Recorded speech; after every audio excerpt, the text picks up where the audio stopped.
Tinc dubtes, A veure, perquè no sé ben bé què es commemora. I l'únic que me ve al cap és que l'aniversari de la meva tia Pili és eixe dia. I no crec que siga tan important.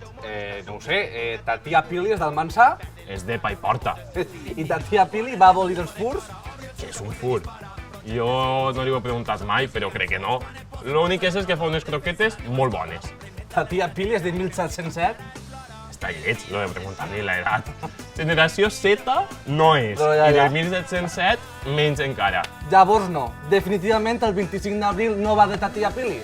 El que es commemora és la batalla d'Almansa, on el 1707 es van abolir totes les lleis i institucions pròpies dels valencians i valencianes. Això són els furs! I es commemora perquè no es torna a passar. Això ho va fer el Felip V, el que té un quadre de xàtiva en el museu que està cap per avall. Et sona això o tampoc? Sí, algo em sonava. Jo tinc un tio que li diuen Felipe. Ah,